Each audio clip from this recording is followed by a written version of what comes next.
तर नमस्कार. तांदळवाडी मैदानात आपण आहोत आणि आता अजूनही गुलालाचा मानकरी आपल्या सोबत आहे. तर मला याचं नाव सांगा आणि कसं आजचं नियोजन होतं आणि कसा सामना झाला सांगा. शिरवड्याचा संग्राम आहे आकुडावरून नियोजन केलेलं. ही गाडी काय चांगली आपली घरचाच बैल असल्यावर आहे ती बैल चांगला बैल गाडी चांगली पळते. याच्या आधी पळालेली गाडी हो 5-6 मैदानं झाली ती. गटामध्ये कोणत्या गटात पळाली? 3 नंबर गटात पावलं आणि चौथी सिमी काढली. गटामध्ये सामना कसा झाला?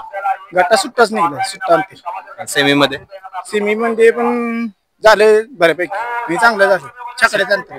सेमी मध्ये कोणत्या तासावरून होती? 5 नंबर आणि गट गट 3 नंबर किती आजचं नियोजन महत्वाचं होतं आणि किती कशा प्रकारे चांगलं झालं आज? चांगलं झालं नियोजन काही विषय नाही चांगलं आहे. आजचा गुलाल किती महत्वाचा होता तुमच्यासाठी?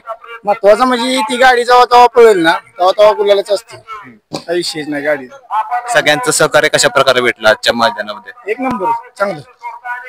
आजचं नियोजन मैदानाचं नियोजन फाटी वगैरे कसं नियोजन होतं आजचं कसं वाटतंय? ती आहे चांगली काही विषय नाही पळायला बिळायला आहे पोरं पण आहे ती जरा पुढे धरायला त्यामुळे काय प्रॉब्लेम नाही. आता फायनलला कसं नियोजन असणार? फायनलला काय सकाळपासून आहे तसंच आपली पोरं धरते व्यवस्थित गाडी बिडी नेऊन व्यवस्थित सगळं जिथल्या तिथं आहे. तुमच्याबरोबर कोण कोण असतं? आमच्या पण ही सगळी आपली टीमच आहे. ही सगळी टीम. हो अजून टीम आहे? अजून आहे ती घरी आहे तिचा. चालेल चालेल. तुम्हाला आता फायनल होणार आहे त्यासाठी खूप खूप शुभेच्छा.